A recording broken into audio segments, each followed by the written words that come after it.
ధ్యానానికి ముందు ప్రమీల గారు ఎలా ఉన్నారు, ధ్యానం తర్వాత ప్రమీల గారు ఎలా ఉన్నారు?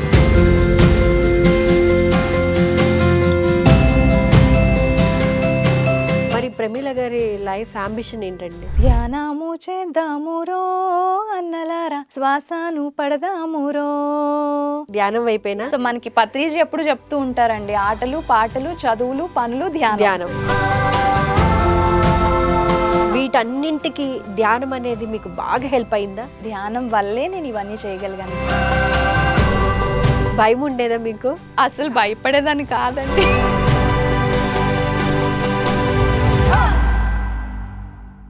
నమస్కారం, స్పిరిచువల్ జర్నీ కార్యక్రమానికి స్వాగతం. ఈరోజు స్పిరిచువల్ జర్నీ కార్యక్రమంలో ఒక స్పెషల్ ఇంట్రెస్టింగ్ గెస్ట్తో మీ ముందుకు వచ్చేసాను. తను ఎవరంటే యాంకర్గా చేశారు అండ్ డబ్బింగ్ ఆర్టిస్ట్గా చేశారు, ముఖ్యంగా సీనియర్ పిరమిడ్ మాస్టర్గా ఇప్పుడు మన ముందు నుంచున్నారనమాట. ఆవిడ ఎవరో కాదు, ప్రమీల గారు. ఆవిడ అసలు ఎక్కడి నుంచి వచ్చారు, వాళ్ళ కుటుంబ నేపథ్యం ఏంటి, ధ్యాన పరిచయం ఎప్పుడైంది, ధ్యాన అనుభవాలు ఏ విధంగా ఉన్నాయి, వారి మాటల్లోనే తెలుసుకుందాం. ప్రమీల గారు హాయ్ అండి. హాయ్ అండి, నమస్తే. నమస్తే, welcome to spiritual journey. Thank you so much అండి. ప్రమీల గారు, అసలు మీ గురించి, మీ కుటుంబం గురించి, మీరు ఎక్కడి నుంచి వచ్చారు ఫస్ట్ మా ప్రేక్షకులకి చెప్తారా? నా పేరు ప్రమీల అండి, మాది విశాఖపట్నం. మా అమ్మగారు శ్రీమతి గీతా సత్యవతి గారు, సీనియర్ పిరమిడ్ మాస్టర్. నాన్నగారు రవీంద్రనాథ్ గారు, సీనియర్ పోస్ట్ మ్యాన్ గా మొన్ననే రిటైర్డ్ అయ్యారు విశాఖపట్నంలో. అండ్ తమ్ముడు జయవేణ్ గోపాల్, మీ అందరికీ తెలుసు, పైమా వర్క్స్ ఎక్కువగా చేస్తూ ఉంటాడు. అలాగే మా వారు వినోద్ కుమార్, మాకు ఒక బాబు యశ్వర్ధన్. సో ఇది నా background. Okay, beautiful family. Yes. మీకు ధ్యాన పరిచయం ఎప్పుడయిందండి? అంటే చిన్నప్పటి నుంచి ఇట్లానే ఉండేవాళ్ళ, లేకపోతే ఏంటి, ఎలా ఉండేవారు అసలు? చిన్నతనం నుంచి కూడా స్పిరిచువల్ వర్క్స్తోనే పెరిగామండి. సో నా చిన్నతనం అంతా కూడా మా అమ్మగారు భగవద్గీత నేర్పించటం, సో ఎక్కువగా స్పిరిచువల్ కార్యక్రమాలకి మమ్మల్ని తీసుకుని వెళ్ళటం అలా జరిగేది. సో నేను 3rd స్టాండర్డ్లో 4th స్టాండర్డ్లో ఉన్నప్పుడే మా అమ్మగారు శ్రీ మల్లెమనుగుల కామేశ్వరరావు గారి దగ్గర భగవద్గీత నేర్చుకునేవారు. సో తనతో పాటుగానే నన్ను కూడా తమ్ముడిని తీసుకుని వెళ్ళేవాళ్ళు. సో అక్కడే మేము 18 అధ్యాయాలు భగవద్గీతలో ఉన్న 701 శ్లోకాలు నేర్చుకోవడం జరిగింది. ఓకే, ఇది 3rd క్లాస్లో? అప్పట్లోనే. సో స్టార్ట్ అయ్యింది. ఓకే. సో మా చిన్నతనం అప్పటి నుంచి స్టార్ట్ చేసి కంటిన్యూస్ గా భగవద్గీత పూర్తిగా నేర్చుకోవడం జరిగింది. ఓకే. ఆ తర్వాత మరి ధ్యానం అనేది ఇట్లా, అంటే ధ్యానం గురించి అసలు ఆలోచన ఎప్పుడు వచ్చింది, మీకు ఎవరైనా చెప్పారా? ఆధ్యాత్మికంగా ఓకే, మరి ధ్యానం ఎలా పరిచయం అయింది? ధ్యానం కూడా అండి ఈ కార్యక్రమాల్లో ఉంటున్నప్పుడే. సో ఫస్ట్ నుంచి అప్పటి నుంచే మా అమ్మగారు మాకు వెజిటేరియన్ ఫుడ్నే పెట్టేవారు, శాకాహారం మాత్రమే తీసుకోమని చెప్పేవారు. ఎందుకంటే ఈ స్పిరిచువల్ కార్యక్రమాల్లో ఎక్కువగా పాల్గొంటూ ఉండేవాళ్ళం, పారాయణం కూడా చేస్తారు కాబట్టి కంపల్సరీగా. సో అలాంటప్పుడు తను ఎక్కువగా పూజలు, వ్రతాలు, హోమాలు, యజ్ఞయాగాదులు ఇంకా అన్ని అనమాట. అంటే చూడగానే ఎవరైనా బ్రాహ్మిన్సా మీరు అనుకునే వాళ్ళు అనమాట ఇంట్లో. ఓకే. అలాంటప్పుడు మాతాజీల దగ్గరికి తీసుకుని వెళ్ళటం దసరా నవరాత్రుల్లో. అలాంటి టైంలోనే మాకు పత్రిజీ గారు ఇలాగా విశాఖపట్నం, మా ఊరు చింతలగ్రహారం అండి. సో ఆ గ్రామానికి సార్ రావడం జరిగింది. అంటే అప్పుడు మీ ఏజ్ ఎంత? నేను అప్పుడు 6th స్టాండర్డ్ చదువుకుంటున్నాను. అప్పుడు అంటే చదువులు ఇవే అవే తప్ప అసలు నిజంగా ధ్యానం గురించి, లేకపోతే ఇంత అంటే అఫ్ కోర్స్ అమ్మ ఆ ఫీల్డ్ లో ఉన్నారు కాబట్టి ఓకే, మీకు ఎంతో కొంత అనుభవం ఉంది. సో అప్పుడు నేను 6th స్టాండర్డ్ చదువుకుంటున్నాను. ఆ టైంలో మా విలేజ్లో సార్ వస్తున్నారని తెలిసింది, October 26th, 1999లో. ఆ టైంలో పత్రిజీ గారు వస్తున్నారు, ఒక పాట పాడాలి అని చెప్పారనమాట సీనియర్ పిరమిడ్ మాస్టర్ రమణ గారు. సో మా ఫస్ట్ టైం ఆయన పేరు వింటాం గానీ ఆయన చూడటం గానీ ఎప్పుడు లేదు, తెలియదు. అంటే అప్పటికి ఇప్పుడు మెహర్ బాబా అని చాలా భజనలు, పూజలు అవన్నీ పాల్గొనే వాళ్ళం, కానీ మెడిటేషన్ అనేది అప్పటికి ఇంకా తెలియదు. సో సార్ దగ్గరికి నేను జనరల్ గానే స్కూల్ డేస్ లో డిబేట్ కాంపిటీషన్స్ కానీ, డైలీ వందే మాత్రం పాటలు పాడటం కానీ స్కూల్ స్టార్టింగ్ లో, అలాగే యాక్టివ్ గా ఉండేదాన్ని ఫస్ట్ నుంచి కూడా. ఎస్ఐ కాంపిటీషన్స్, డిబేట్ కాంపిటీషన్స్ నాకు చాలా ఇంట్రెస్ట్ అనమాట. సో అదర్ యాక్టివిటీస్ స్కూల్లో అంటే ఎడ్యుకేషన్తో పాటు అన్నీ ఉండాలి అనేది చాలా ఇంపార్టెంట్గా నేను ఫీల్ అయ్యేదాన్ని. సో నా స్కూలింగ్ అంతా కూడా వంశధార పబ్లిక్ స్కూల్లో అయింది. సో మా తాతగారు హెడ్ మాస్టర్గా చేసేవారు. ఆయన హై స్కూల్లో నన్ను జాయిన్ చేయడం జరిగింది. అప్పటికి కూడా ఇంకా యాక్టివిటీస్లో ఎక్కువ పాల్గొంటూ ఉండేదాన్ని. మ్యూజిక్ క్లాసికల్ సంగీతం నేను నేర్చుకున్నానండి. సంగీతం నేర్చుకున్నాను, కూచిపూడి డాన్స్ కూడా నేర్చుకున్నాను. సో అంత హై లెవెల్ కాకపోయినా బేసిక్స్ అన్ని నేర్చుకున్నాను. బేసిక్ నాలెడ్జ్ ఉంది. బేసిక్స్ సో ఎక్కడ కాంపిటీషన్ జరిగినా ఫస్ట్ ఉండేవాళ్ళు. పార్టిసిపేషన్ చేసేదాన్ని, అలాగే ప్రైజెస్ కూడా అందుకునేదాన్ని. సో అంత ఇంట్రెస్ట్ నన్ను చాలా బాగా ఎంకరేజ్ చేసేవాళ్ళు అనమాట. సో ఆగస్ట్ 15th నా బర్త్డే అనమాట. సో ఆ రోజు స్పెషల్ గా గాంధీజీ గారి గురించి చెప్పాకే నేను అందరికి స్వీట్స్ పంచేదాన్ని. సో అందరికీ తెలుసు, స్కూల్స్ పత్రిజీ గారు ఎప్పుడో అంటూ ఉండేవారు అనమాట. సో నువ్వు ఆగస్ట్ 15th ఇండిపెండెన్స్ డే రోజు పుట్టావు కదా, నేను 1947 నాది ఇయర్. పత్రిజీ గారు మనకి స్వతంత్రం వచ్చిన సంవత్సరంలో పుట్టారు. సో నేను ఆ డే రోజు పుట్టాను అనమాట, ఆగస్ట్ 15th. సో ఇలా కూడా మాట్లాడుకునేవాళ్ళు కూడా చెప్పేదాన్ని. సో నువ్వు ఆగస్ట్ 15th పుట్టావా అనేవారు అనమాట. సో సార్ సో అలా సో కంప్లీట్ మనం చాక్లెట్స్ పంచక్కర్లేదు, స్కూల్లోనే అందరూ పంచేస్తారు. అట్లా అవుతున్న టైంలోనే ఇలా కాంపిటీషన్ అవుతుంది. ఆ టైంలో ఇలా పాటలు పాడాలి అని చెప్పారు. పాటలు పాడాలి కదా, సరే పాడతానని చెప్పాను. నాకు మెడిటేషన్ అప్పటికి ఇంకా అవన్నీ తెలియదు. సీనియర్స్ చాలా మంది మాస్టర్స్ వస్తారు. మా అమ్మగారు నన్ను తమ్ముని తీసుకుని యథావిధిగా వెళ్ళిపోయారు. ఆ రోజు క్లాస్ చాలా మంది వచ్చారు. అప్పట్లో మా విలేజ్ అందరూ వచ్చారు. సో ఆ టైంలో సార్ని ఫస్ట్ టైం చూసాను అనమాట. ఎలా అనిపించింది అంటే ఇంకా ఎవరికి ఎలా అనిపించింది అనేది మన మాటలో చెప్పలేం కదా. ఆ సార్ దగ్గర ఉన్న స్పెషాలిటీ అది కదండి. ఒక ప్యూన్ దగ్గర నుంచి, సెక్యూరిటీ దగ్గర నుంచి, మన కింద పనిచేసే వాళ్ళ దగ్గర నుంచి హయ్యర్ అఫీషియల్స్ దగ్గర వరకు కూడా అంతే ప్రేమగా మాట్లాడతారు. అతని స్పెషాలిటీ అది. సో మీరు కానీ మనకి తెలియదు కదా అప్పుడు. ఫస్ట్ పత్రిజీ గారు ఉన్నారు అక్కడ, స్టేజ్ మీద ఉన్నారు, మనమేం చిన్నపిల్లలం. ఫస్ట్ టైం చూడంగానే ఎలా అనిపించింది? అంటే భయంగా అనిపించింది, అమ్మో పెద్ద ఆయన, సో అమ్మో ఎలా ఉంటుందో, మాట్లాడితే ఏం మాట్లాడాలి, అలా ఫీల్ అయ్యేవారా అప్పుడు ఆ సిచ్యువేషన్? ఫస్ట్ చూడగానే ఫస్ట్ అందరినీ ధ్యానంలో కూర్చోబెట్టారండి. కూర్చున్నప్పుడు కూర్చున్నాను. ఎవరికైనా ఎక్స్పీరియన్సెస్ వచ్చాయి అని అడిగారు. సో కలర్స్ కనిపించాయి, డిఫరెంట్ కలర్స్, బ్లూ కలర్, నాకు వైట్ కలర్, ఆరెంజ్ కలర్స్ ఇలా కనిపించాయి. అందరూ చేతులు పైకి ఎత్తుతున్నారు.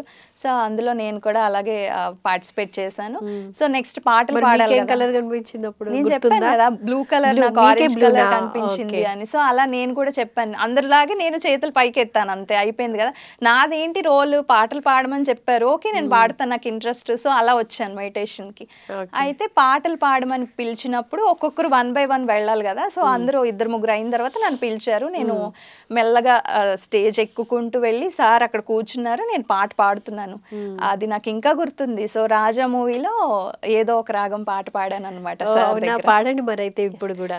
ఏదో ఒక రాగం పిలిచింది వేళ, ఎదలో నిదురించే కదలెన్నో కదిలేలా, నా చూపుల దారులలో చిరుదీపం వెలిగేలా, నా ఊపిరి ఊయలలో అనురాగం పలికేలా, జ్ఞాపకాలే మైమరపు, జ్ఞాపకాలే మేల్కొలుపు, జ్ఞాపకాలే నిట్టూర్పు, జ్ఞాపకాలే ఓదార్పు, ఏదో ఒక రాగం పిలిచింది వేళ, ఎదలో నిదురించే కదలిన్నో కదిలేలా. ఈ పాట పాడాను. చాలా చక్కగా పాడారు. Thank you so much. ఈ పాట పాడాను అనమాట పత్రి సార్ దగ్గర. యథావిధిగా జనరల్ యాజ్ యూజువల్ పాటలు పాడమంటారా, ఓకే పాడతాను అన్నాడు. డాన్స్ చేయమంటారా, ఓకే డాన్స్ చేద్దాం, ఏదైనా ఓకే. సో మనకి పత్రిజీ ఎప్పుడు చెప్తూ ఉంటారండి, ఆటలు పాటలు చదువులు పనులు ధ్యానం. సో ఈ కంప్లీట్ ఈ 5 రోల్స్ అనేవి చిన్నప్పటి నుంచే, అంటే మొక్కై వంగనిదే మానయ్యకు వంగదు అంటారు కదా, అట్లా ఆ 5 ని బేస్ చేసుకుంటూ కంప్లీట్ మేము అదే, అంటే నాకు అదే అనిపిస్తుంది అనమాట. సార్ చెప్పే వాటికి రిలేటెడ్ గా ఉండేది మా జీవన విధానం అంతా కూడా. అలా పాడిన తర్వాత నన్ను పిలిచారు సార్ దగ్గర. ఫస్ట్ టైం అండి, ఒక తల్లి ఒడిలో కూర్చోబెట్టుకున్నట్టు నన్ను మెల్లమెల్లగా ఒడిలో కూర్చోబెట్టుకున్నారు. ఫ్లూట్ తో వాయించినప్పుడు ఆ వేణు నాద ధ్యానంలో అందరం నిమగ్నం అయ్యాం. అంత నేను చాలా మెస్మరైజింగ్గా ఫీల్ అయ్యానండి. ఫస్ట్ టైం నన్ను ఒడిలో కూర్చోబెట్టుకుంటే ఎంతో మంది పీఠాధిపతుల్ని మనం చూసాము. సో వాళ్ళందరినీ కలవాలంటేనే ఎంతో పూర్వజన్మ సుకృతం అని చెప్తూ ఉంటాం. సో వాళ్ళు టచ్ కూడా చేయనివ్వరు, ఈజీ కాదు. అంటే వాళ్ళని టచ్ కూడా చేయనివ్వరు. జనరల్ ఫీలింగ్ అనమాట. అమ్మో అలాంటి వాళ్ళని మనం కలవగలుగుతామో లేదో అనేది. సార్ అలా కూర్చోబెట్టుకోగానే చాలా హ్యాపీగా ఫీల్ అయ్యాను. ఫస్ట్ నాకన్నా ముందు మా అమ్మగారు చాలా రిలాక్స్డ్గా హ్యాపీగా ఒక గురువు గారు మా అమ్మాయిని తీసుకుని ఒళ్ళో కూర్చోబెట్టుకున్నారు. సో ఆవిడ చాలా హ్యాపీ అయిపోయారు అనమాట. కూర్చోబెట్టుకొని నువ్వు ధ్యానం చేస్తావా అని అడిగారు నన్ను. నేను చేయను అన్నాను. అప్పటికి లేదు కదా, తెలియదు కదా, నేను చేయనన్నా. భగవద్గీత చదువుతావా అంటే చదువుతాను, ఎందుకంటే అమ్మ రోజు తీసుకెళ్తుంది. అవునా, ఓకే, వెరీ గుడ్ అని షేక్ హ్యాండ్ ఇచ్చి కింద పంపించారు. ఆ తర్వాత నేను నా ప్రైజ్ నేను తీసుకుని కిందకు వచ్చాను, అయిపోయింది అక్కడితో. సో కంటిన్యూస్గా 99లో ఫస్ట్ టైం పత్రిజీ ఎదురుగానే మొట్టమొదటిసారి ధ్యానాన్ని నేర్చుకున్నాను. ఆ రోజు నెక్స్ట్ డే నుంచి మాకు ఇంకా నాన్ వెజ్ ఇంక పూర్తిగా ఫిక్స్ అయిపోయాం అనమాట. మా అమ్మగారు ఇంకా దిగిపోయారు. అప్పటి వరకు కొంచెం ఇంట్లో పరిసరాల వల్ల అలా తెలుసో తెలియకో ఒకవేళ తిన్నా కానీ కంటిన్యూస్గా అప్పటి నుంచి బంద్ చేస్తారు. ఎప్పుడైతే ధ్యానం అనేది స్టార్ట్ అయిందో పత్రిజీ గారి సమక్షంలో నాన్ వెజ్ అనేది పూర్తిగా స్టాప్ అయిపోయింది. అప్పటి వరకు కూడా ఎగ్ అనేది కూడా అంతగా తెలీదు. అప్పటికి చెప్పాను కదా, కనీసం భగవద్గీత నేర్చుకుంటున్నప్పుడు స్పిరిచువల్ గా మా పిల్లల్ని పెంచాలి అనే ఆవిడ తపన వల్ల అది కూడా పెట్టేవారు కాదు. ఇంకా అక్కడితో ఫుల్ గా స్టాప్ చేస్తారు. నాకు గానీ తమ్ముడికి గానీ ఇంకా నాన్నగారితో చెప్పేశారనమాట, ఈ రోజు నుంచి నో నాన్ వెజ్. మరి నాన్నగారు ఏమన్నా అన్నారా అప్పుడు? అంటే కొంచెం కొద్ది గొప్ప లైట్ గా అలవాటు ఉండి స్టాప్ చేసేద్దాం అందరం అని చెప్పి డిసైడ్ అయిపోయిన తర్వాత మా నాన్నగారు ఒపీనియన్ కూడా కావాలి కదా. మాది కంప్లీట్ ఉమ్మడి కుటుంబం అండి. సో మా అమ్మగారు కంప్లీట్ గా చెప్పారు మానేద్దామని. మా ఫ్యామిలీలో ఏంటంటే నాన్నగారు ప్రతి చోటుకి ఎంకరేజ్ చేస్తూ ఉండేవారు అనమాట. సో అలా అమ్మ ధ్యానం చేస్తూ వీణ ప్లే చేస్తానన్నా తనకి ఓకే చెప్పారు. ధ్యాన ప్రచారం first time 40 days classes conduct చేస్తున్నప్పుడు కూడా ఓకే చెప్పారు. సో తమ్ముడు కంటిన్యూస్గా తన వే ఆఫ్ లివింగ్ లో తనని ఎంకరేజ్ చేశారు.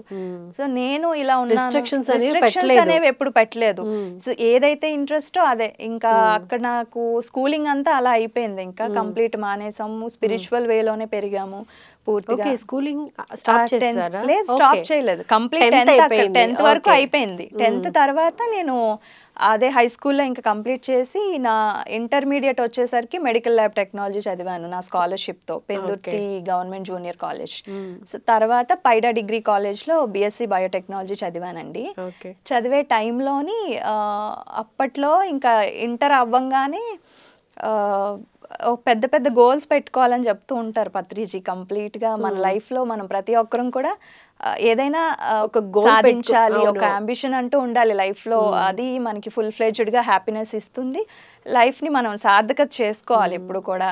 సో టైం వేస్ట్ చేయాలంటే నాకు అంత నచ్చేది కాదు. ఎప్పుడు కూడా ఆయన చెప్పిన పాయింట్స్ అన్ని చాలా రిలేటెడ్గా ఉంటాయి అనమాట. ఏదైనా కూడా అవసరం అయితేనే మనం తీసుకోవాలి, ఎదుటి వాళ్ళ దగ్గర నుంచి అయినా సరే.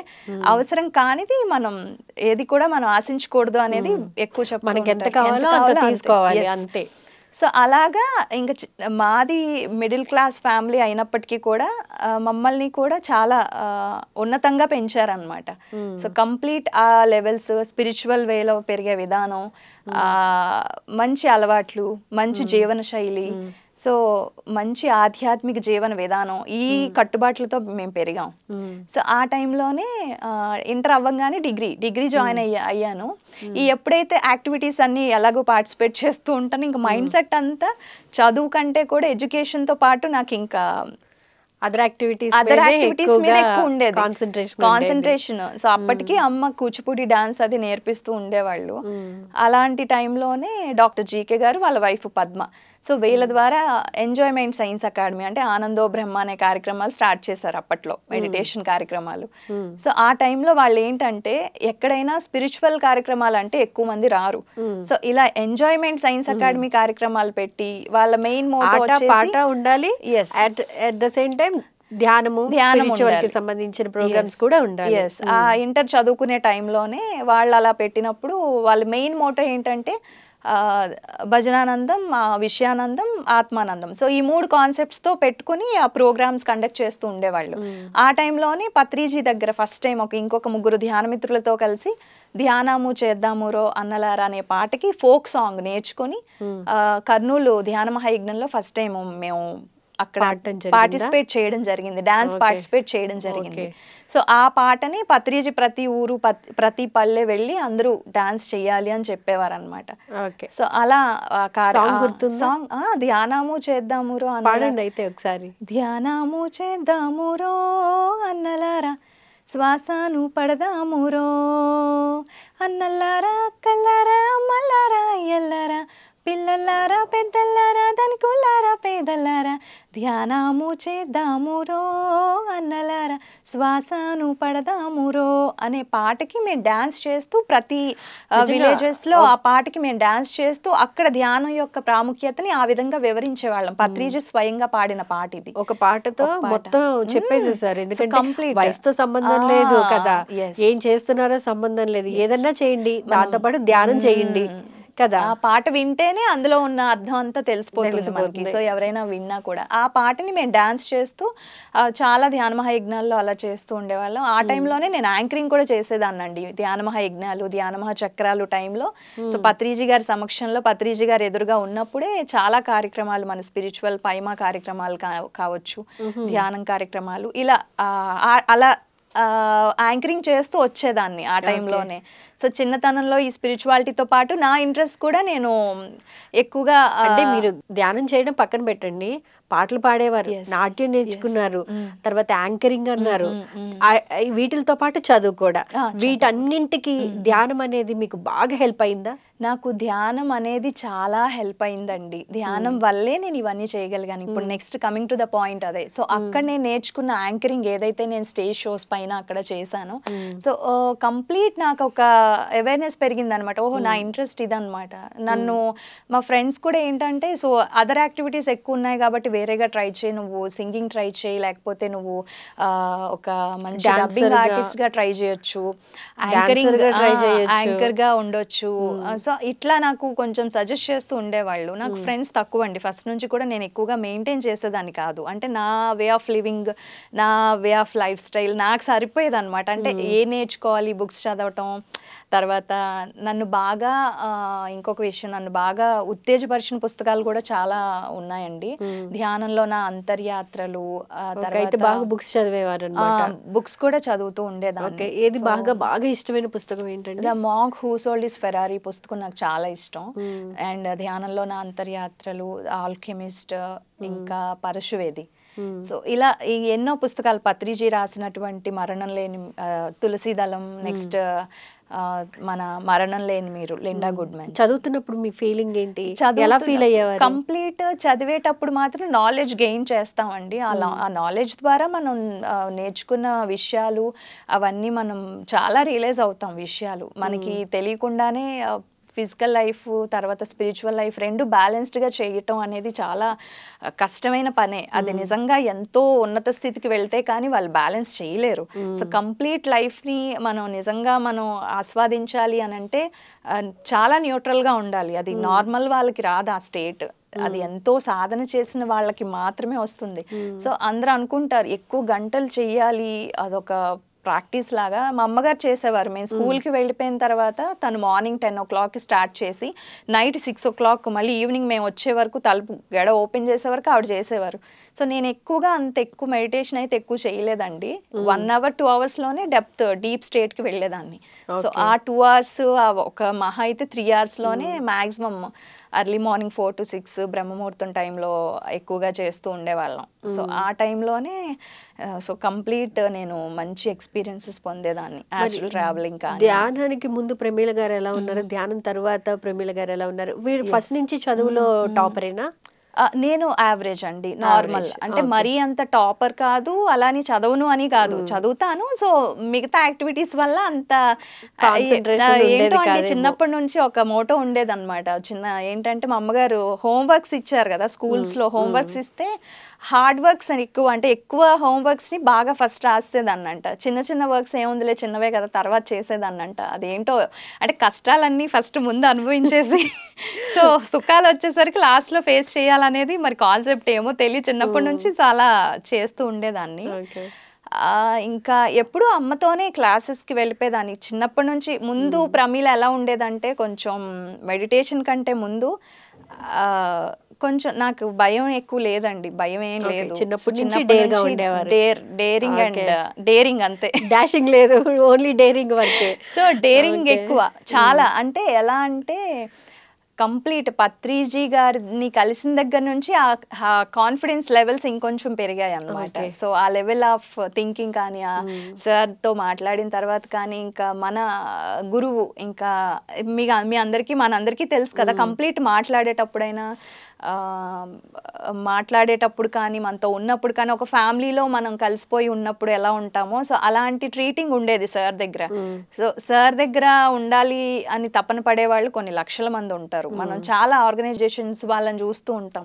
సో ఎంత కలిసిపోతారంటే సార్, అంటే వి రెస్పెక్ట్ ఈచ్ మాస్టర్ అంటారనమాట. ప్రతి ఒక్కరిలోని ఆ దైవం చూడాలి, ప్రతి ఒక్కరిని మనం రెస్పెక్ట్ ఇవ్వాలి అనేది సార్ ఎక్కువగా చెప్తూ ఉంటారు. ఎవరైనా సరే, ఏ మనిషిలో అయినా ఒక పరమాత్మ ఆత్మ రూపంలో ఉంటారు కాబట్టి వాళ్ళు పరమాత్మతో సమానం అని అంటారు.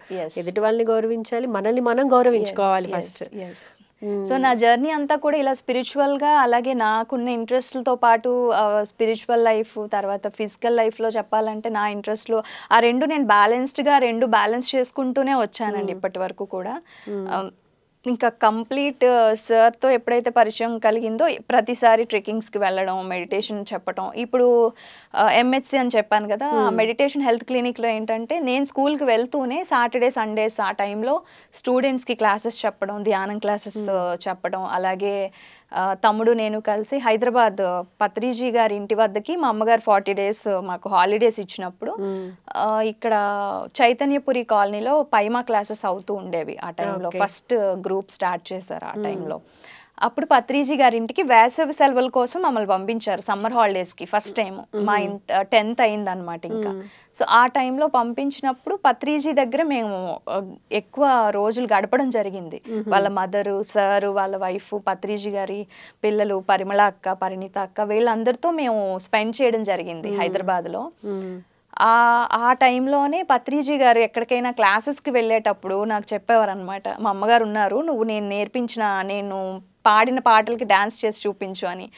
ఓకే సార్ అని ఆడుకునే వాళ్ళం, నేను తమ్ముడు. తెలియదు కదా ఏమి. సార్ వస్తున్నారు అక్క అని ఎప్పుడైతే చెప్పాడు, అమ్మో సార్ వచ్చారని ఆ మామగారిని పిలిపించేసి, సార్ వాళ్ళ అమ్మగారు సావిత్రి అమ్మగారిని, రండి కూర్చోండి అని సార్ వచ్చేటప్పుడు మళ్ళీ చిన్న కటింగ్ అనమాట. నేను డాన్స్ చేసి చూపిస్తున్నాను, నేర్పించారండి. మీరు చెప్పారు కదా ఆ పాట. భయం ఉండేదా మీకు? అసలు భయపడేదాన్ని కాదండి. ఇంట్లో ఎలా ఉండేదన్నా అలాగే ఉండేదాన్ని, భయం ఏమి వేసేది కాదు. మన మనిషిలో కలిసిపోతారు కదా, సార్తో ఉన్నప్పుడు ఫ్రెండ్లీగా ఉంటారు. ఎప్పుడు భయపడేదాన్ని కాదు. చూడగానే ఇంట్లో మన ఇంట్లో వాళ్ళు ఎలా వస్తారు, మాకు అమ్మ నాన్నగారు ఉంటే వస్తారు కదా, అట్లానే రిసీవింగ్ ఉండేదన్నమాట. సార్ వచ్చారని చెప్పి నించోబెట్టి, సమ్ము సార్ ఇంక లోపల ఎంటర్ అవ్వగానే ఇంక నేను చేసి చూపిస్తానని చెప్పేయాలన్నమాట. సో మామగారిని కూర్చోబెట్టేసి, పత్రిజీ గారి వాళ్ళ మదర్ ఉండేవారు, పత్రి మేడం వాళ్ళ మదర్ ఉండేవారు. సో వాళ్ళిద్దరికి కూర్చోబెట్టేసి సార్ పాటలన్నీ డాన్స్ చేసి చూపించేదాన్ని అనమాట. అది అయిపోయింది. తర్వాత తమ్ముడు అదే ఇంట్లో 40 days 41 hours మెడిటేషన్లో కూర్చున్నాడు. 41 hours కంటిన్యూస్గా. సార్ చాలా అప్రిషియేట్ చేశారు ఆ టైంలో. ఆ తర్వాత ఇంక మేము వెళ్ళిపోదాం, ఇంకా హాలిడేస్ అయిపోయి స్కూల్ జాయిన్ అవ్వాలి కదా మళ్ళీ కాలేజ్. ఆ టైంలోని చైతన్యపురి కాలనీలో ఇలా మెడిటేషన్ క్లాస్ అవుతుంది, ఎవ్రీ సండే అవుతుందని పత్రి మేడం నన్ను తమ్ముని పంపించారు అక్కడికి.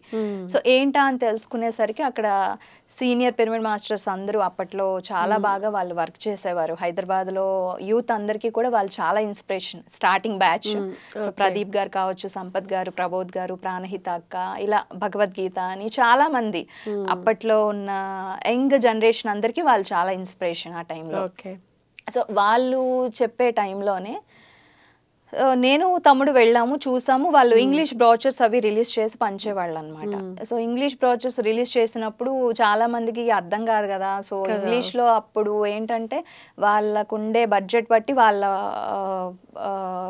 మెయింటెనెన్స్ తో పాటు వాళ్ళు అలా చేసుకునేవాళ్ళు. అక్కడ విన్నాము, చూసాము, వచ్చేసాం వైజాగ్. వచ్చిన తర్వాత మళ్ళీ మేము ఏమనుకున్నామంటే ఇక్కడ తెలుగులో మనం పాంప్లెట్స్ రిలీజ్ చేయాలనుకుంటున్నాము అని చెప్పి మా తమ్ముడితో చెప్పాను. హైదరాబాద్ అంటే డిఫరెంట్ ప్లేసెస్ నుంచి వచ్చిన వాళ్ళు కాబట్టి ఇంగ్లీష్ నార్మల్ అర్థమయ్యే ఛాన్స్ ఉంటుంది, కానీ మన ఊళ్ళల్లో అంటే అంత తేలిగ్గా అర్థం కాదు కాబట్టి కంపల్సరీగా తెలుగులో చేస్తేనే బెటర్. అయితే ఆ టైంలోనే వైజాగ్ వచ్చిన తర్వాత మేము ఏమనుకున్నామంటే తెలుగులో పాంప్లెట్స్ రిలీజ్ చేయాలని మేము అనుకున్నాం. సో ఎలాగో స్కూల్స్ కాలేజెస్కి మెడిటేషన్ చెప్పడానికి వెళ్తూ వస్తూ ఉండేవాళ్ళం.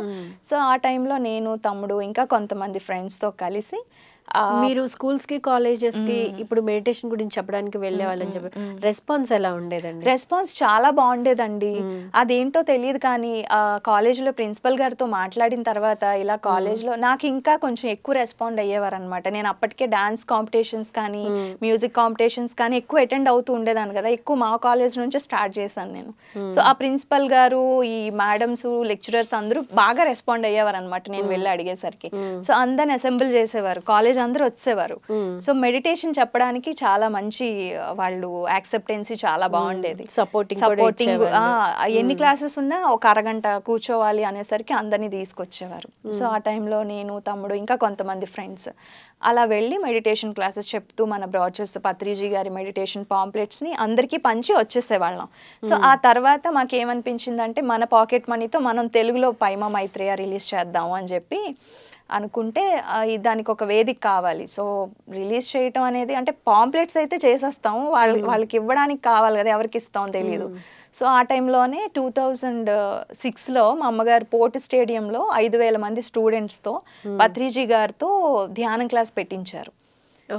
ఆ టైంలో మేము పత్రిజీతో రిలీజ్ చేయించి పాంప్లెట్స్ మా అమ్మగారు ఆ టైంలో పాంప్లెట్స్ కూడా రిలీజ్ చేసి అందరికీ పంచడం జరిగింది అనమాట. సో అలా కంటిన్యూస్గా తిరుపతిలో ఒకసారి, మళ్ళా మాకు వీలున్నప్పుడు సార్ ఎక్కడైతే క్లాసెస్ పెడుతూ ఉంటారో మా వీలు బట్టి అలా క్లాసెస్ పెట్టినప్పుడు పాంప్లెట్స్ తెలుగులో మా పాకెట్ మనీతో, ఇప్పుడు నాన్నగారు కానీ మా అమ్మమ్మ వాళ్ళు ఇస్తూ ఉంటారు. సో ఆ అమౌంట్ని దాచుకొని నేను అప్పటికి పార్ట్ టైం జాబ్ చేస్తూ ఉండేదాన్ని. నేను కంట్రీ వెకేషన్స్లో సేల్స్ ఎగ్జిక్యూటివ్గా పార్ట్ టైం జాబ్ చేసి ఆ అమౌంట్తో అక్కడ ఇవ్వటం. ఇంటర్ నుంచి నా జాబ్ నేను స్టార్ట్ చేశాను అనమాట. సో ఆ అమౌంట్ని అక్కడ పెట్టడం జరిగేది. సో అప్పటికి ఇంకా మెడిటేషన్ కొంచెం తెలుసు, ఇంకా అంత పూర్తిగా తెలీదు. సో అయితే నువ్వైతే బాగా మాట్లాడతావు కదా, అందరి దగ్గర కూర్చొని జస్ట్ ఎగ్జిక్యూటివ్ లాగా అందరికి ఎక్స్ప్లెయిన్ చేయాలని చెప్పారు. కూర్చున్నా ఫస్ట్ అలా కూర్చోవటంతో ఇంకా తర్వాత జాబ్ లెవెల్కి నాకు నేను కాన్ఫిడెన్స్ లెవెల్స్ పెంచుకోవడం జరిగింది అనమాట. మోస్ట్లీ అవ్వచ్చు. తర్వాత కంప్లీట్ అంటే చిన్నతనం నుంచి ఈ వేలో పెరిగినందుకు సో అలా నాలో ఉన్న టాలెంట్ ని నాకు అలా తెలిసింది అనమాట. అంటే నేను ఎంత బాగా గ్రహించారు మీలో ఉన్న టాలెంట్ ని. సో అలా తనకి కూడా గుర్తుందో లేదో తెలియదు. ఇంకా నాకు స్పెన్సర్స్ దగ్గర జస్ట్ వాళ్ళు ఒక స్టాల్ పెట్టుకొని నన్ను కూర్చోబెట్టారు. ఏంటో కూర్చోబెట్టారు, సరే పిల్లలు ఉంటారు కదా, మనం పిలిచి రారా కాసేపు కూర్చో అంటాం కదా. సో అలా కూర్చోబెట్టి జనరల్గా ఎగ్జిక్యూటివ్లో అందరికి ఎక్స్ప్లెయిన్ చేయాలన్నమాట వాళ్ళ సైట్స్ గురించి, వాళ్ళ గురించి. అంటే నేను చెప్పిన ప్రతి ఒక్కరు రెస్పాండ్ అయ్యారండి అక్కడ. ఓకే, ఆయనకి ప్లస్ అయింది యాక్చువల్గా అది. సో వాళ్ళకి గుర్తుందా లేదు ఇంకా తెలీదు, బాగా రెస్పాండ్ అయ్యారంటే నాలో అంటే నేను ఇలా కూడా చెప్పగలనా అనేది టాలెంట్ కూడా ఉందా అనుకున్నారా మీరు? సో మా అమ్మగారే మార్నింగ్ నుంచి ఈవినింగ్ వరకు ఏదో నవకాంత్ గారు రమ్మన్నారు, కూర్చున్నాను, మెడిటేషన్ క్లాస్ అనుకున్నాను నేను యాక్చువల్లీ. సో ఆయనేమో మీలో ఉన్న టాలెంట్ ని ఈ రకంగా బయటకు తీసే ప్రయత్నం చేస్తున్నారు. అలా కూర్చోవడంతో నాకు నిజంగా గ్రహించింది ఏంటంటే అంటే నేను ఎంత బాగా ఎక్స్ప్లెయిన్ చేయగలను అనమాట అనిపించిందండి. ఓకే, అది అయిపోయింది ఆ వన్ డేనే. ఇంక తర్వాత మళ్ళీ స్టాల్ పెట్టారో లేదో కూడా నాకు తెలియదు. అయిపోయింది, ఇంక కాలేజ్కి వెళ్ళిపోయాను, వచ్చాను. కంప్లీట్ ఇంకా ఆ జాబ్ చేస్తూ పాంప్లెట్స్కి డబ్బులు మేము రిసీవ్ చేసుకోవటం, తమ్ముడు నేను కలిసి క్లాసెస్ చెప్పటం, పిల్లలందరినీ గ్యాదర్ చేయటం. సో రీసెంట్గా మళ్ళీ పత్రిజీతో వైజాగ్లో రీయూనియన్ అంటే కంప్లీట్ మళ్ళీ రీస్టార్ట్ చేశారు పైమాని. సో తమ్ముడు వాళ్ళ వైఫ్ ధనశ్రీ వీళ్ళందరూ చాలా బాగా యాక్టివ్గా క్లాసెస్ చెప్తున్నారు అనమాట. కంప్లీట్ ఒక యూత్ లో నిజంగా సార్ ఏదైతే గ్రహించారో ఈ July 9th Faima formation day అన్నమాట. సో కంప్లీట్ తను రీస్టార్ట్ చేసి ప్రతి ఒక్కరూ కూడా వాళ్ళ టాలెంట్ని గ్రహించాలి, పిల్లల్ని ఇప్పటి నుంచే మనం చైతన్యవంతులుగా చెయ్యాలి అనేది మెయిన్. సో అలా అందరూ బాగా కష్టపడుతున్నారు ఇప్పుడు ఉండే యంగ్ జనరేషన్. సో అలా స్టార్ట్ చేసిన నా కెరియర్ నేను ఏదైతే డిగ్రీకి వచ్చానో డిగ్రీ నుంచి మళ్ళీ బయోటెక్నాలజీ అనేది చాలా టఫెస్ట్ జాబ్. మా విలేజ్ నుంచి నేను కాలేజ్కి వెళ్ళి రావాలంటే ప్రాక్టికల్స్కి అటెండ్ అవ్వాలి, తర్వాత క్లాసెస్కి అటెండ్ అవ్వాలి. సో పూర్తిగా ఇంగ్లీష్ మీడియం. సో నేను హై స్కూల్ బ్యాక్గ్రౌండ్ నుంచి వచ్చిన తర్వాత కంప్లీట్ చదవడానికి అయ్యేది కాదు. ఆయన okay, Telugu medium, right. First so complete అలా క్వైట్ ఆపోజిట్. ధ్యానం చేసిన తర్వాత నాకు కొంచెం కొంచెం అర్థం అవటం, సో నన్ను నేను మలుచుకోవటం ఇవన్నీ జరిగాయి. సో కాన్ఫిడెన్స్ లెవెల్స్ బిల్డ్ అవటం, మాక్సిమం పాజిటివిటీ నాలో ఉన్న, అంటే బేసిక్గా అమ్మా నాన్నగారు ఎంకరేజ్మెంట్ అయితే బాగుండేది. ఎందులో అయినా సరే మీకు ఇష్టమైన దాంట్లో మీరు వెళ్ళండి అనేది మంచి సపోర్ట్ అనమాట. సో ఫైనాన్షియల్గానా లేకపోతే అది వాళ్ళ ఇంట్రెస్ట్ అది నాకు అర్థమయ్యేది కాదు. బట్ మెయిన్ ఏంటంటే ఎంకరేజ్మెంట్ ఉండాలండి. ప్రతి పేరెంట్స్ ఇది అలవర్చుకోవాలి. సో వాళ్ళలో ఉన్న ఇంట్రెస్ట్ని తెలుసుకొని ఫస్ట్ వాళ్ళకి ముందు ఒక పునాది లాగా, వాళ్ళు ఏదో లక్షలు తెచ్చి పెట్టే అక్కర్లేదు, వాళ్ళు చేస్తే చాలా ఇంట్రెస్ట్ ఏమంటుందో ముందు దాన్ని పసిగట్టి వాళ్ళకి చెయ్యాలి, వాళ్ళని ఎంకరేజ్ చేయాలి. అది చాలా బాగా షైన్ అవుతారు. వాళ్ళకి ఇప్పుడు నాకు మ్యాథ్స్ అంటే భయం అంటే నాకు మ్యాథ్స్ కంటే సైన్స్ ఇష్టం. సో అలాంటప్పుడు సైన్స్ ఇంట్రెస్ట్ ఏదైతే ఉందో అలాంటివి వాళ్ళు ఎంకరేజ్ చేస్తుంటే వాళ్ళలో షైన్ డెఫినెట్ గా చూస్తారు. సో సింగింగ్ కావచ్చు, డాన్స్ కావచ్చు, లేకపోతే అదర్ యాక్టివిటీస్, స్పోర్ట్స్ కావచ్చు, వాళ్ళు ఏదైతే నైపుణ్యత ఉందో గ్రహించి వాళ్ళని ఎంకరేజ్ చేయటం వల్ల మంచి ఉన్నతికి వెళ్ళగలరు. మరి ప్రమీల గారి లైఫ్ అంబిషన్ ఏంటండి? అదే అండి, కంప్లీట్ నా అంబిషన్ కూడా నా ధ్యానం వైపే ఉంది. సో అంటే డిగ్రీ చదువుతున్న టైంలో నేను యాంకర్ గా చేశానండి SDV ఛానల్ శ్రీదేవి విజన్ అని. అక్కడ చదువుతున్న టైంలోనే అంబిషన్ కూడా అక్కడే ఫామ్ అయింది, నాకు బిల్డప్ అయిపోయింది ఇంకా. సో కాలేజ్కి వెళ్తూ వస్తున్న టైంలో లోకల్ ఛానల్లో యాంకర్గా చేసేదాన్ని శ్రీదేవి విజన్ అని. సో వాళ్ళు ఒక 2 years చేశాను. కాలేజ్కి వెళ్ళటం రావటం, ఒక 1 hour వర్క్ చేసి మళ్ళీ ఇంటికి వెళ్ళిపోవటం అనమాట. సో ఆ టైంలోని అక్కడ ఉండే సార్ ఒకరు పిలిచి, అమ్మ నువ్వు శాటిలైట్ ఛానల్కి వెళ్తావా అని అడిగారు. శాటిలైట్ ఛానల్ అంటే ఏంటో కూడా తెలియదు అప్పటికి. ఇంకా ఓకే అని చెప్పి చూద్దాంలేండి అనేసి ఇంకా అయిపోయింది. డిగ్రీ కంప్లీట్ అయిన తర్వాత ఫస్ట్ టైం హైదరాబాద్ వచ్చాను. వచ్చిన తర్వాత ఫ్లైట్లోనే వచ్చాను రావడం. ఫస్ట్ టైం బస్లో పత్రి సార్తో ఒక ట్రెక్కింగ్కి రావడం జరిగింది, ధ్యానమా చక్రం కనుక్కుంటాను. తర్వాత ఆ టైంలోని సార్ ఛానల్ ఒకటి స్టార్ట్ అయిందని చెప్పారు. నందప్రసాద్ గారు ఫోన్ చేసి ఇక్కడ ఒక ఛానల్ స్టార్ట్ అయిందని చెప్పారు అప్పుడు ఫోన్ చేసి. సరే నాకు ఇంట్రెస్ట్ ఉంది కాబట్టి నేను ఆల్రెడీ యాంకరింగ్ టచ్ అయింది కాబట్టి ఫోన్ చేస్తే చెప్పారు ఇలాగా. ఛానల్ 4 అండి, అది ఛానల్ 4. మన అప్పాజీ గారు వీళ్ళందరూ చూస్తూ ఉండేవారు. నాకు తెలియదు అది మన ఎవరు మెయిన్ హెడ్ అనేది కూడా అప్పటికి ఇంకా తెలియదు. నాకు ఒక ఛానల్ ఆడిషన్ అవుతుందని తెలిసింది, వెళ్ళాను. వెళ్ళిన తర్వాత ఈవినింగ్ రిటర్న్ వెళ్ళిపోతుంటే ఆడిషన్ అయిపోయింది, రిటర్న్ ఎందుకంటే అప్పటికి 2 years నుంచి నేను చేస్తున్న ఎక్స్పీరియన్స్ ఉంది వైజాగ్లో. సో డిగ్రీ చదువుకుంటూ చేసినటువంటి ఎక్స్పీరియన్స్తో నాకు అక్కడ పిలిచి వాళ్ళు ఇంటికి వెళ్ళిపోతుంటే మీరు వెళ్ళొద్దు ఇక్కడ ఉండిపోండి, మీ ఆడిషన్లో మీరు సెలెక్ట్ అయ్యారని చెప్పారు. అదేంటి నేను అమ్మతో చెప్పాలి కదా, ఇంటికి జస్ట్ ఆడిషన్కి వచ్చాను వెళ్ళిపోవాలి కదా అన్నారు. సో అమ్మ వాళ్ళకి ఫోన్ చేస్తే సరే ఉండు అన్నారు. హాస్టల్ అది వెతుక్కున్నాను, అంతా ఉన్నాను శ్రీనగర్ కాలనీలో. సో ఆ టైం సడన్ గా జరిగిపోయింది. 1 year చేశానండి న్యూస్ ప్రెజెంటర్గా, యాంకర్గా, తర్వాత ఫిల్మ్ బేస్డ్ న్యూస్ చెప్తూ. 1 year తర్వాత ఛానల్ 4లోనే నాకు బెస్ట్ న్యూస్ రీడర్ అవార్డు వచ్చింది వంశీ ఇంటర్నేషనల్ డబ్బింగ్ ఎలా పరిచయం అయింది? ఎస్, అది coming to the point. So Vamshi international group తరపు నుండి త్యాగరాయ్ గాన్ సభలో ఇచ్చారు. సో నాకు తర్వాత తెలిసింది ఏంటంటే పత్రిజీ గారు అప్పుడప్పుడు ఛానల్కి వచ్చి మెడిటేషన్ క్లాసెస్ చెప్తూ ఉండేవారండి ఛానల్ 4లో. సో తర్వాత తెలిసింది మన మెడిటేషన్ వాళ్ళే పెట్టారు ఈ ఛానల్ కూడా అనేది నాకు తర్వాత తెలిసింది. సో ఆ ఎక్స్పీరియన్స్తో కంప్లీట్ నేను ఇంకా 1 year తర్వాత ఈ DD8లో దూరదర్శన్ ఛానల్లో ముందడుగు, తర్వాత Bharat Nirman and Vanitha TV, ETV 2లో Tirthayatra, spiritual based programs, and ETV లైఫ్లో Manasa, and Jeevan Rekha child care, Ayush, ఇంకా సఖీ, ETV 2 సఖీ, ఇలాగే SVBC ఛానల్లో నేను నా దైవం 2015లో, అండ్ టాలీవుడ్ ఛానల్లో తారాబలం అనే ప్రోగ్రామ్ లైవ్ షోస్. మా గోల్ ఫిల్మ్ బేస్డ్ ప్రోగ్రామ్స్. మీకు వీలు దొరికినప్పుడు ధ్యానం చేస్తూ ఉండే ఇలా ప్రోగ్రామ్స్ చేస్తూనే అక్కడ ఉండే ఛానల్స్ వాళ్ళందరికీ మెడిటేషన్ చెప్పటం, మళ్ళీ నా పాకెట్ మనీతో అందరికీ స్పిరిచువల్ ధ్యాన జగత్ మ్యాగజైన్స్ ఇవన్నీ నేను స్పాన్సర్స్ చేయటం, ఇలా జరుగుతూ ఉండేవన్నమాట కంప్లీట్. సో అందరికీ అక్కడ మొత్తం తెలియాలి, ధ్యానం యొక్క ఇంపార్టెన్స్ తెలియాలి, ధ్యానం యొక్క ఆవశ్యకత, శాకాహారం యొక్క ప్రాముఖ్యత తెలియాలి అనేది మెయిన్ కాన్సెప్ట్. సో అందరికీ అట్లా నా ఫ్రెండ్స్ అందరికీ అలా నేను చెప్తూ ఉండేదాన్ని. వీలున్నప్పుడు హైదరాబాద్లో కానీ బయట ఎక్కడైనా క్లాసెస్ అయినప్పుడు వాళ్ళకి స్పెషల్గా ఫోన్ చేసి క్లాసెస్ అటెండ్ అవ్వమని చెప్పటం, ధ్యాన మహాచక్రాలకి ఇన్వైట్ చేయటం అలాంటివి జరుగుతూ ఉండేవి.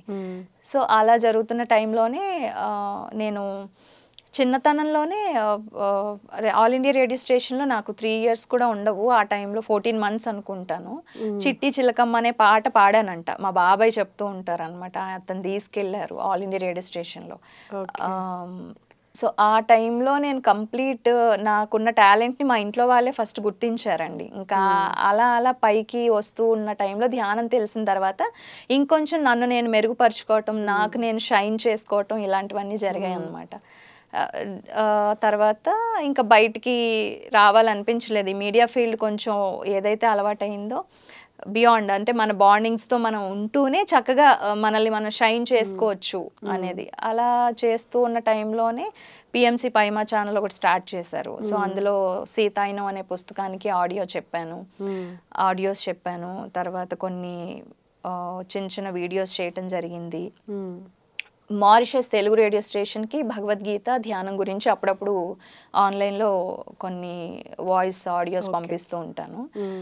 డబ్బింగ్ ఆర్టిస్ట్గా ఆడిషన్స్ అవుతాయండి. సో ఎవ్రీ 4 yearsకి జరుగుతూ ఉంటాయి. సో ఆ టైంలో కంప్లీట్ నేను కూడా ఆడిషన్కి వెళ్ళాను. నా ఉన్న ఎక్స్పీరియన్స్తో సెలెక్ట్ అయ్యాను. కొన్ని మూవీస్కి కూడా చెప్పడం జరిగింది డబ్బింగ్ ఆర్టిస్ట్గా. సో అలా ప్రయాణం సాగుతూ ఉందన్నమాట. ఆ టైంలో ఇక్కడ ఈ బాగా నచ్చిన విషయం ఏంటంటే మీడియాలో, సో స్పిరిచువాలిటీని నేను ఫిజికల్ లైఫ్ని రెండింటిని క్లారిటీగా చెప్పాలి అని అంటే, సో ఎక్కువగా రికమెండేషన్స్ పనికి రావండి. టాలెంట్ అనేది చాలా ఇంపార్టెన్స్ ఇస్తారు ఇక్కడ. సో అదొకటి నాకు చాలా బాగా నచ్చుతుంది. సో ప్రతి ఒక్కరు ఎవరైనా సరే టాలెంట్ ఉంటే ఎవరు ఆపలేరు అనమాట. సో టాలెంట్కి ఎక్కువ ప్రయారిటీస్ ఇస్తారు. అండ్ నచ్చని విషయం ఏంటంటే పేమెంట్స్ అనేవి చాలా లేట్గా ఇచ్చేవారు, అంటే ఎప్పటికప్పుడు ఇచ్చేసినా కూడా. సో జనరల్గా అది ఎవరి ప్రాబ్లమ్ అని మనం చెప్పలేము. ఆ టైంలో నాకు మళ్ళీ మా తమ్ముడే సపోర్ట్ చేస్తూ వచ్చాడు. సో తను ఇండియన్ నేవీలో వర్క్ చేస్తూ మర్చెంట్ నేవీలో వర్క్ చేసినప్పుడు నాకు సపోర్టివ్గా, నాకు ఇంట్రెస్ట్ వదిలి వెళ్ళిపోలేను వైజాగ్. సో అలాంటి టైంలో ఫ్రీలాన్సర్గా వర్క్ చేస్తూ డబ్బింగ్స్ చెప్పుకుంటూ, డబ్బింగ్ ఆర్టిస్ట్గా కూడా మంచి పేరు తెచ్చుకోవాలి, సో హీరోయిన్స్కి చెప్పాలి, తర్వాత చిన్న చిన్న మూవీస్కి చెప్పాను. అండ్ యాంకరింగ్ చేస్తూ చాలా బిజీ లైఫ్ స్టైల్ అనమాట. చాలా బిజీ షెడ్యూల్ ఉండేది. మధ్యాహ్నం డబ్బింగ్ చెప్పాలి అని అంటే మార్నింగ్ మళ్ళీ షూట్ ఉండేది. సో వాళ్ళకి వీళ్ళకి రెండు కంప్లీట్గా చెప్పాలి, అన్ని అడ్జస్ట్ చేసుకుంటూ వచ్చేదాన్ని. అప్పుడు ధ్యానం ఎంతసేపు చేసేవారు? ధ్యానం చేసే స్టార్ట్ చేసేదాన్ని ప్రతిదీ కూడా. ఆల్రెడీ మార్నింగ్ టైం చేస్తాను కాబట్టి ధ్యానంతోనే ప్రారంభించేదాన్ని. ధ్యానాన్ని మాత్రం ఎంత బిజీ షెడ్యూల్ ఉన్నా వదిలేదాన్ని కాదు. సో ధ్యానం చేస్తూనే, ధ్యానం ద్వారానే నా వర్క్స్ అన్ని నేను ప్రారంభించుకునేదాన్ని. సో ఎవ్వరూ నమ్మలేకపోయేవారు అనమాట. మార్నింగ్ 6కి షూట్కి రావాలంటే చాలా కష్టం మనకున్న హైదరాబాద్ ట్రాఫిక్ లో. సో ఆ టైంలో వెళ్ళిపోయేదాన్ని సునాయాసంగా. సో అలాంటి డేరింగ్ అనేది నాకు అప్పుడు అర్థం అవుతుంది అనమాట. సో ఎర్లీ మార్నింగ్ 6కి షూట్ అన్నా కూడా ఆ టైంకి వెళ్ళేదాన్ని. ఎర్లీ మార్నింగ్ 6 కల్లా అక్కడ ఉండాలంటే మార్నింగ్ 4కి రెడీ అవ్వాలి కదా. సో రెడీ అవ్వాలి, మళ్ళీ కంప్లీట్ అన్ని చెక్ చేసుకొని చూసుకొని అన్ని వెళ్ళి చేయాలి. సో ఆ టైంలోనే డబ్బింగ్ ఆర్టిస్ట్ గా కూడా చేయటం జరిగింది. తర్వాత ఇంత బ్యాలెన్సింగ్ చేసుకోవాలి అంటే కనుక కంపల్సరీగా ధ్యానం అనేది మనకి చాలా హెల్ప్ అవుతుంది అంటారు. ధ్యానం వల్లనే అండి ఇప్పుడు ఇవన్నీ కూడా నేను చేయగలిగాను. అవును, ఒక రోజు చేస్తారు, 2 రోజులు చేస్తారు, 3వ రోజున ఆటోమేటిక్ గా నీరసం వస్తుంది, ఈ ట్రాఫిక్ కి చిరాకు వస్తుంది, ఎక్కడికి వెళ్ళాలన్న అబ్బా ఏంటి ఒక చక్రంలో పడి తిరుగుతున్నామా మనం అనే ఫీలింగ్ ఉంటది. మనకి ఎంత ఇష్టమైన జాబ్ అయినా సరే, ఎందుకంటే 1 కాదు 2 కాదు, చాలా ఒడిదుడుకులను తట్టుకోవాలి, ప్రెషర్స్ ఉంటాయి, అవన్నీ తట్టుకుని మనం వెళ్ళాలి అంటే కంపల్సరీగా మనల్ని మనం కంట్రోల్ చేసుకోవాలి, మన మైండ్ పీస్ఫుల్ గా ఉండాలి. అలా ఉండాలంటే ఖచ్చితంగా ధ్యానం చేయాల్సిందే. సో అలాంటి టైంలో ధ్యానం చేస్తున్నాను కాబట్టి సెల్ఫ్ కాన్ఫిడెన్స్ లెవెల్స్ ఇంకొంచెం బాగా పెరిగి నాలో ఆత్మస్థైర్యాన్ని నింపాయండి. సో నన్ను నేను మిమ్మల్ని మీరే మోటివేట్ నన్ను చేసుకొని నేను మోటివేట్ అన్ని చేయగలను, అంటే ఏదైనా ఒక శిల్పాన్ని చేయగలను. మనం చెక్కుకున్నట్టు మనకి మనమే శిలని ఒక శిల్పంలా చెక్కినట్టు మనలో ఉన్న టాలెంట్ ని మనకి మనం గుర్తించగలిగేలా చేయడానికి ధ్యానం అనేది చాలా బాగా ఉపయోగపడుతుంది. ప్రతి ఒక్కరు, ఒక అమ్మాయిగా నేను చెప్పేది ఏంటంటే, సో ప్రతి అమ్మాయిలో ఒక స్కిల్ ఉంటుందండి, ప్రతి అమ్మాయిలో ఒక బ్యూటీ ఉంటుంది. సో ఆ బ్యూటీని ఎవరు మిస్ అవ్వకూడదు. సో ఒక్కొక్కరికి ఒక్కొక్క టాలెంట్ ఉంటుంది. ఒకరికి అల్లికలు రావచ్చు, లేకపోతే కొంతమందికి పెయింటింగ్ ఉండొచ్చు, పెయింటింగ్ బాగా వస్తుంది, కొంతమందికి డాన్స్ వచ్చు, కొంతమందికి సింగింగ్ వచ్చు. సో ప్రతి ఒక్కరికి ఒక్కొక్క స్కిల్, ఒక్కొక్క నైపుణ్యత ఉంటుంది. వాళ్ళ స్కిల్స్ని దయచేసి వాళ్ళు డీవియేట్ చేసుకోకుండా, వాళ్ళు ఇంకొంచెం షైన్ చేసుకుని ఎవరి మీద డిపెండ్ అవ్వకుండా వాళ్ళు ఉన్నత స్థితికి వెళ్ళాలి అంటే మాత్రం ధ్యానం కంపల్సరీగా తోడ్పడుతుందండి. మీ ధ్యానానుభవాలు చెప్పండి, మీకు బాగా గుర్తున్న ధ్యానానుభవాలు చెప్పండి. నాకు బాగా గుర్తున్న ధ్యానానుభవాలు, పత్రిజీ గారితో నేను ఫస్ట్ టైం అరకు ట్రెక్కింగ్కి వెళ్ళామండి మేము.